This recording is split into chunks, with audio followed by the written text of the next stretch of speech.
Bonjour à tous, je me présente, je suis Isabelle Tostin, directeur des opérations d'EDF Pulse Croissance. Alors EDF Pulse Croissance, je vais vous expliquer ce que c'est, mais je vais surtout vous parler de la façon dont le groupe EDF a mis en place un certain nombre de dispositifs pour travailler avec les startups. Alors, le thème aujourd'hui, c'est « Je crois que serons-nous en 2084 ?» Vaste question. 2084, l'entreprise telle qu'on la connaît ne sera plus l'entreprise. La façon de travailler sera différente. La ville dans laquelle nous évoluons sera différente. Nos habitudes de consommation seront différentes. EDF, c'est pourtant un groupe très ancien qui existe depuis très longtemps. Mais l'objectif de justement tout ce dispositif Pulse, c'est d'essayer d'inventer les nouveaux relais de croissance du groupe et de se projeter dans l'avenir. Donc ce que je vous propose, c'est que je vais vous présenter l'ensemble de ces dispositifs qui, vous allez voir, sont complètement différents, complémentaires et qui travaillent en réseau pour essayer d'imaginer ce que sera le monde de demain dans la transition énergétique que nous vivons. Alors, comme vous le voyez, on a EDF Pulse au milieu et puis tout un tas de satellites qui sont en fin de compte un fonctionnement en réseau. EDF Pulse, c'est aujourd'hui la marque innovation du groupe EDF. Alors, Pulse, c'est une vague qui va nous emporter très loin et qui travaille avec, finalement, qui concerne tout le groupe et qui travaille beaucoup avec les startups. Alors, si je commence par tout en haut, on a une R&D. Cette R&D est importante puisque c'est 2000 personnes et 546 millions d'euros. Et la R&D travaille avec des startups à travers un dispositif qu'on appelle Innovation Hub. Innovation Hub source des startups et fait des POC avec les métiers sur finalement des nouvelles idées, des nouvelles technologies. Mais la R&D, c'est surtout quand même 2000 chercheurs avec des compétences extrêmement pointues, des moyens très, très importants. Et très souvent, les startups viennent travailler avec la R&D dans les moyens que la R&D a, notamment à Saclay, où aujourd'hui, il y a un certain nombre de boucles de recherche très importantes.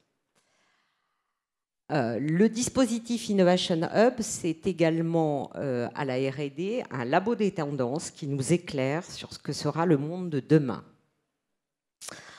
Juste en dessous, vous voyez en orange, il y a EDF Pulse. Alors EDF Pulse, c'est sans doute le dispositif le plus connu en externe. C'est un dispositif qui existe, ce sont les prix EDF Pulse, depuis maintenant... On va entamer cette saison, la 6e saison. Il y a eu 1500 startups sourcées, 22 lauréats. Et la promesse de ce dispositif, c'est d'apporter de la visibilité aux startups en les aidant à les rendre visibles.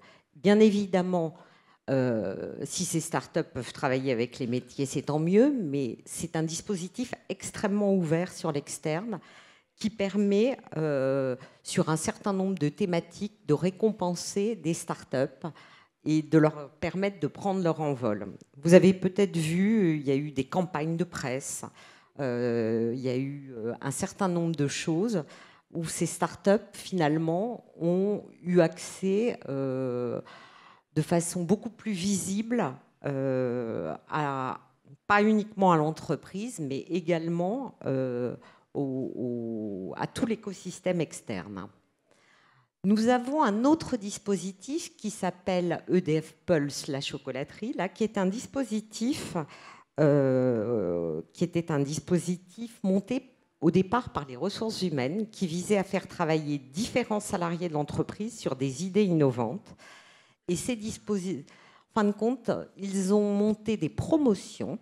Alors, ils travaillent à la fois sur des méthodes agiles dans un lieu totalement agile qu'on appelle la chocolaterie. Pourquoi la chocolaterie? Parce que c'est dans une ancienne chocolaterie. C'est pour ça qu'ils ne fabriquent pas du chocolat. Ça vise à faire travailler des gens qui ne se connaissent pas, de directions différentes, autour de projets totalement innovants. Et certains projets, en fin de compte, de la chocolaterie, donne lieu aujourd'hui à des nouvelles offres et à des applications. Je pense par exemple à Mon Parent et moi, qui est un dispositif qui est aujourd'hui, qui existe. Vous pouvez aller le voir, commerce le commercialise. Mais il y a eu un projet qui s'appelait Family Link, qui a travaillé à la chocolaterie sur une façon justement d'aider les seniors pour les maintenir à domicile. Et typiquement, la chocolaterie est un dispositif à la fois très, très interne, mais qui travaille beaucoup aussi avec l'externe.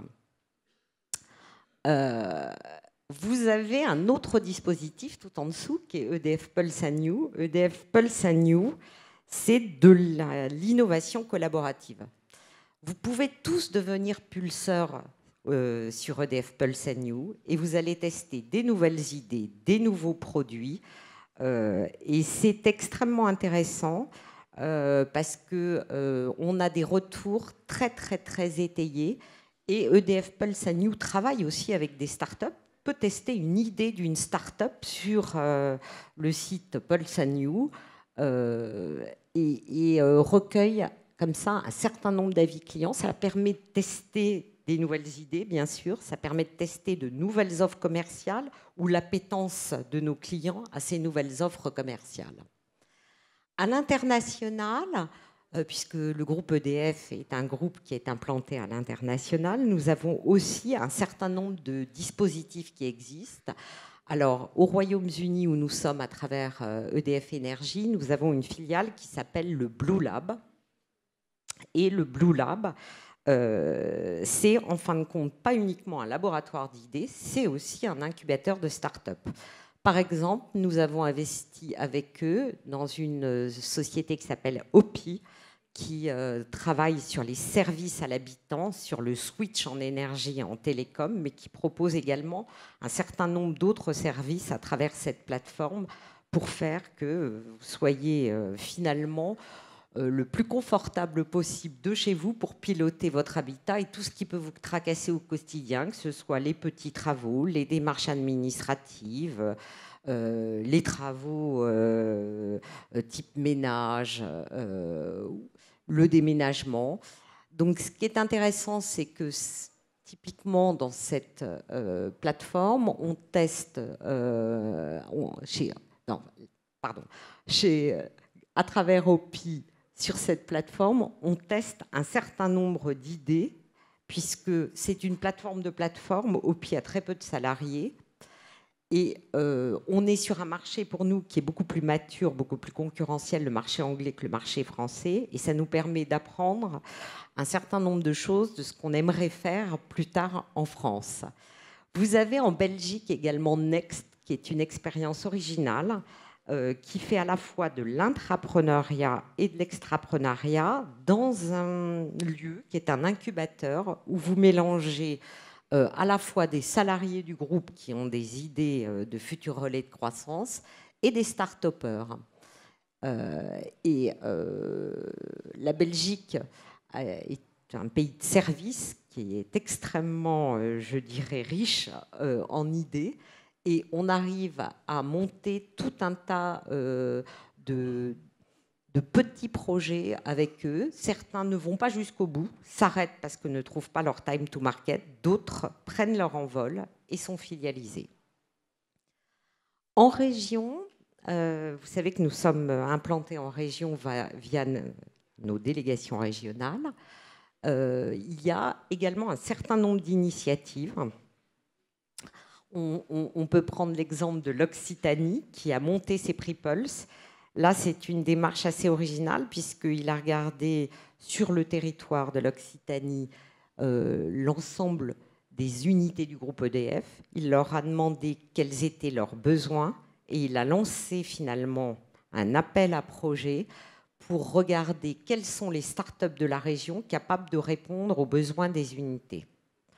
Et ce sont des prix qui, aujourd'hui, commencent à se développer, mais il n'y a pas que l'Occitanie, puisque les systèmes et les écosystèmes en région sont extrêmement dynamiques. Là, l'Occitanie, c'est complètement le cas, avec notamment, il travaille beaucoup avec BIC. Enfin, dernière entité auquel j'ai l'immense privilège d'appartenir, EDF Pulse Croissance, c'est le petit dernier né des dispositifs innovation. EDF Pulse Croissance vise à inventer les nouveaux relais de croissance du groupe. C'est la start-up au service des start-up, c'est-à-dire qu'on est organisé exactement comme une start-up. Nous, en fin de compte, nous favorisons à la fois l'intrapreneuriat, c'est-à-dire qu'à partir des bonnes idées de nos salariés, nous montons des sociétés et nous les filialisons. Et nous prenons aussi des prises de participation diverses et variées dans des startups. Alors, quand je dis diverses et variées, on avait un objectif, c'était d'en faire en 2 ans 10 startups. Cet objectif, en moins de 2 ans, est déjà atteint, puisque hier, nous avons pris notre dernière prise de participation dans Zenpark, qui est une société qui travaille à la fois sur la smart city et sur la mobilité électrique via des parkings mutualisés. Elle recherche des places de parking là où il n'y en a pas, via des places d'hôtels notamment. On n'a pas fait du tout que ça. On a travaillé autant sur l'intrapreneuriat avec nos jeunes intrapreneurs. Par exemple, on a monté une société qui s'appelle Métroscope, qui est un stéthoscope des installations industrielles qui reconstitue finalement une installation industrielle complexe. Leur premier client a été le parc nucléaire, en faisant un jumeau numérique permettant de prévoir à l'avance quelles vont être les défaillances de l'installation. Métroscope, aujourd'hui, c'est une filiale. Ce sont les 2 plus jeunes CEO du groupe EDF à 28 et 29 ans, David et Aurélien. Et Métroscope, c'est une société aujourd'hui qui est en train de trouver un marché externe à partir des références qu'ils ont sur le parc nucléaire. Mais pas uniquement. Nous avons pris aussi des prises de participation dans des sociétés comme Oreca Solutions, qui visent à simuler pour le démantèlement nucléaire des scénarios de démantèlement nucléaire à base de réalité immersive. Nous avons monté Agrégio, qui fait aujourd'hui de l'agrégation de données pour les énergies renouvelables et de l'effacement. Nous avons monté un certain nombre de sociétés, on continue. On a annoncé aux Electric Days que nous travaillions sur une joint venture avec une société américaine sur du smart charging, c'est-à-dire des bornes de recharge qui vont pouvoir alimenter les voitures, mais qui pourront également alimenter le réseau. On travaille sur de multiples sujets. Alors, vous pouvez vous dire, c'est extrêmement varié. En fin de compte, on a 4 axes stratégiques sur lesquels on se concentre. Tout ce qui est service à l'habitant.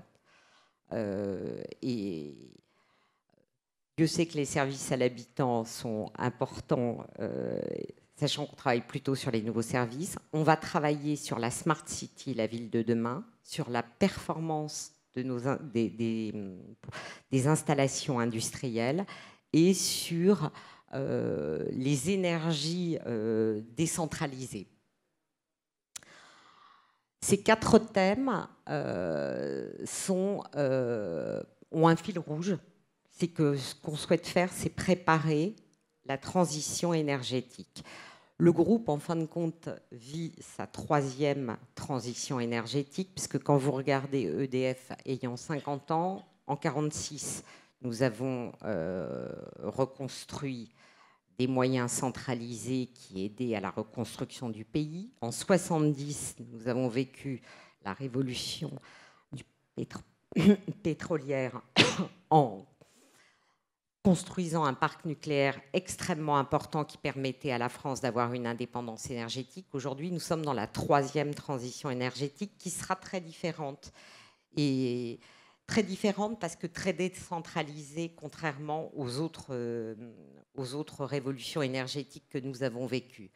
Donc, autour de ces 4 thèmes, avec le fil rouge de la rénovation énergétique et de la transition écologique, nous essayons d'inventer les futurs relais de croissance. Tout ça ne se fait qu'avec un objectif, c'est d'être agile, réactif. Alors, vous pouvez vous dire EDF agile et réactif, et en travaillant avec un écosystème de start-up, avec à chaque fois des moyens radicalement différents. Je vois que j'arrive au temps qui m'était imparti. Je suis maintenant prête à répondre à vos questions si vous le souhaitez. Et puis, dernière chose, je vous montre notre dernière grande manifestation de l'ensemble du réseau Pulse. Là, nous étions à la Villette pendant 3 jours aux Electric Days, 6000 visiteurs où nous avons exposé essentiellement à un public externe tout ce que nous faisions en matière d'innovation avec des startups. Ça a été vraiment une manifestation extrêmement intéressante parce que 6000 personnes en 3 jours, ça a été franchement un beau succès. Et nos startups ont été ravies parce qu'elles ont eu une traction commerciale pendant ces 3 jours assez intense.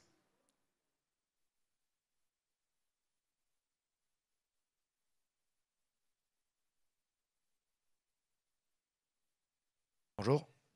Quels sont les critères de sélection pour une start-up pour entrer dans le réseau Pulse? Alors, déjà, je dirais un intérêt stratégique dans les 4 axes que je vous ai cités.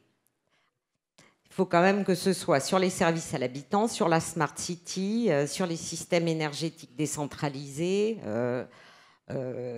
sur les performances industrielles,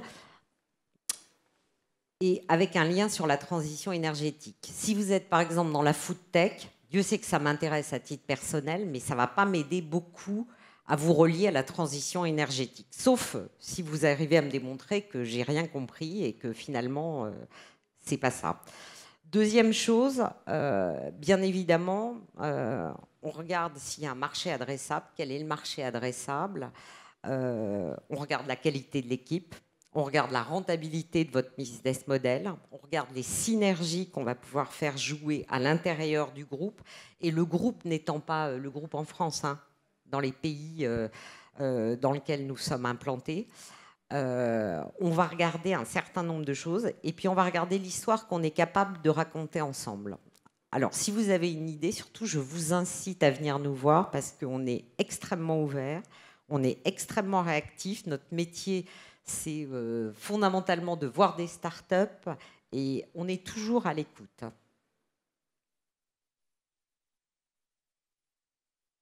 Bonjour, Gilles Fior. Je représente un labo de recherche fondamentale suisse qui a travaillé depuis 10 ans sur des moteurs à induction.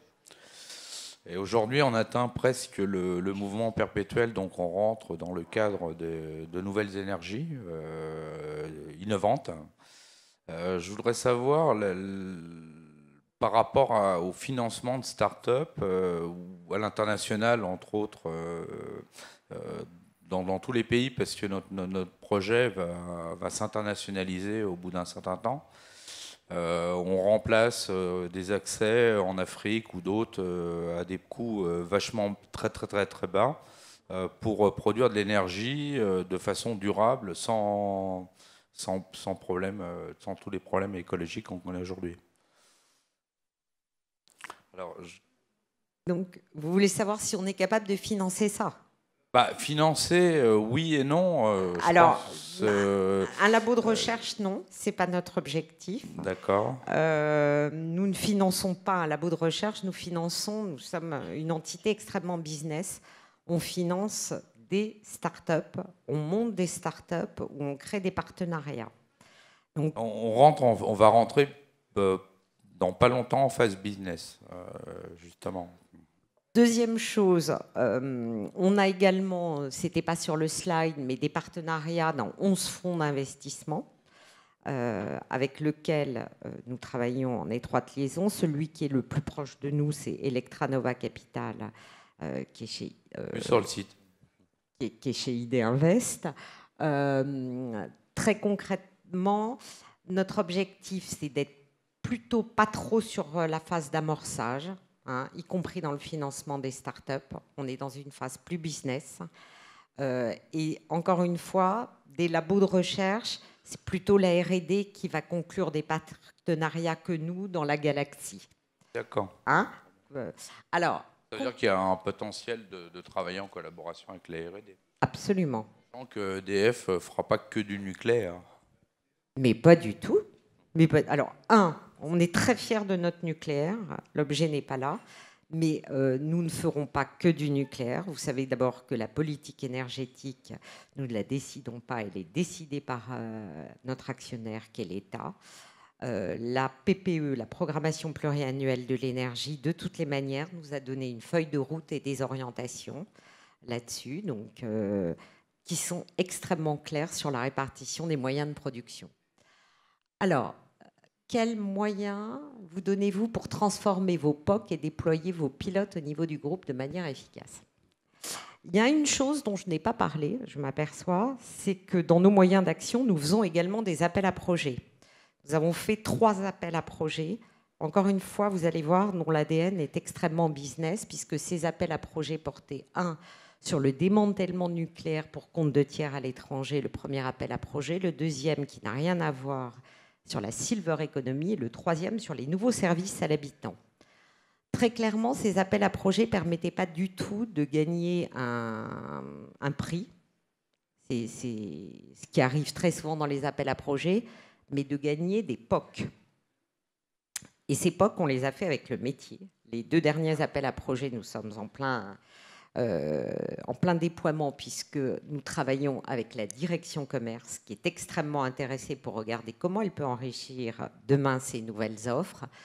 Et ces POC sont extrêmement intéressants parce qu'ils permettent pour nous de tester une solution grandeur réelle. Maintenant, nos appels à projets, pour vous dire à quel point ils sont business, le premier a débouché sur une prise de participation, c'est Eureka Solutions.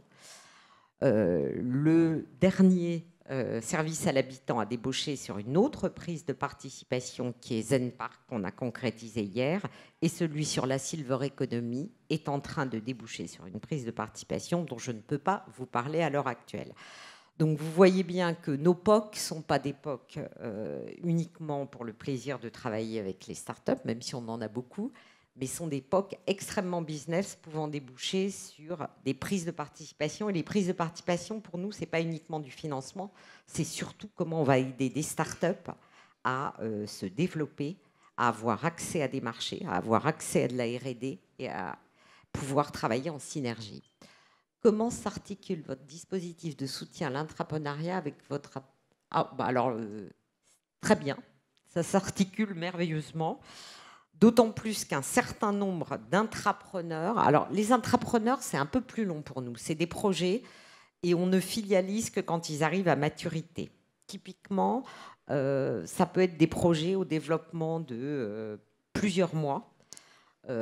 Et nous, ce qu'on aime bien, c'est avoir des gens qui vont avoir de la fertilisation croisée. Donc, typiquement, les projets de futurs intrapreneurs...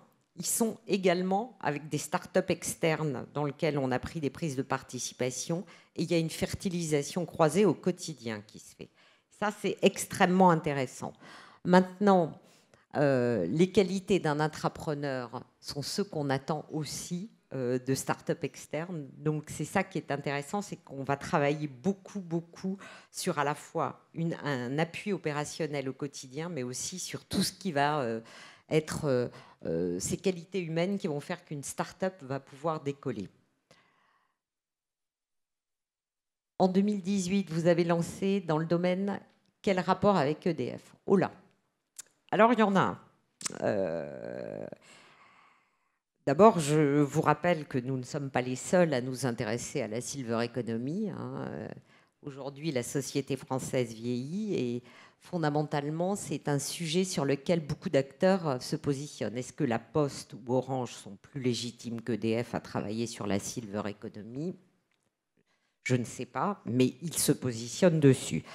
Ce qui nous intéressait, nous, dans la Silver Economy, c'était le maintien des personnes âgées à domicile. Et nous sommes au domicile de nos clients depuis des années.